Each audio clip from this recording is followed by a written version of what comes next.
আজ ঈদের দ্বিতীয় দিন।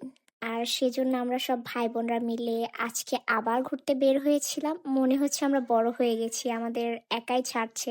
যাই হোক মাশাআল্লাহ আলহামদুলিল্লাহ। আর আজকে আমরা গিয়েছিলাম রূপকথা ইকো রিসোর্টে।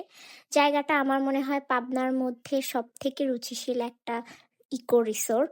তো এখানে আমাদের প্রত্যেক ঈদেই ঘুরতে আসা হয়। জায়গাটা ছোট হলেও অনেক সুন্দর। আর এখানকার ছবি তোলার জায়গাগুলো খুব ভাল লাগে।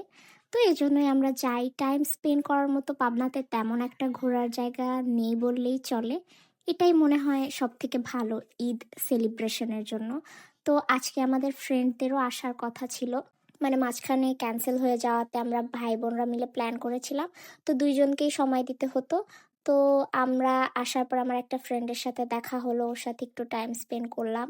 তারপর আবার আমরা ভাই-বোনরা একটু সামনের দিকে এগিয়ে এসেছিলাম।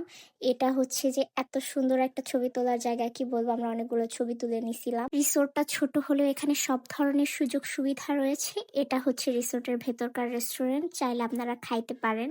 তবে আমরা এখানে খাওয়া-দাওয়া করিনি। আমরা এখানে ঘুরেই টাইম একদম শেষ হয়ে গেছিল। আমরা বের হয়েছিলাম আজ দুপুরবেলা।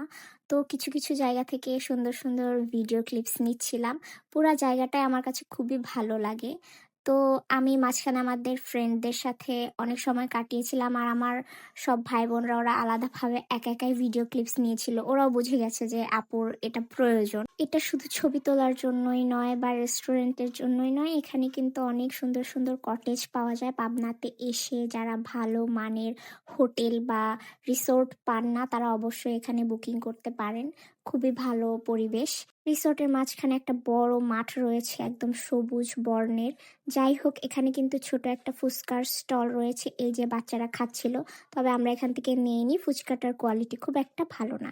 আর এই যে দেখুন, কটেজের ভেতরে আমার বান্ধবী আগে থেকেই ঢুকে একদম ছবি তোলার জন্য ব্যস্ত। পরে আমরা কিন্তু ছবি তোলার পরে বলল যে এখানে গেস্ট আছে, আপনারা বের হয়ে যান।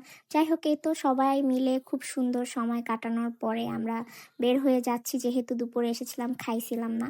তো আমার ভাই বোনদের অগোচরে আমি গোপনে এই আইসক্রিমটা খেয়েছি, কারণ আমি জানি ওদের সামনে খেলেই ওরা খেতে যাবে। আর একজনের এর মাঝখানে কাশি হয়েছে, ওর খাওয়া বারণ।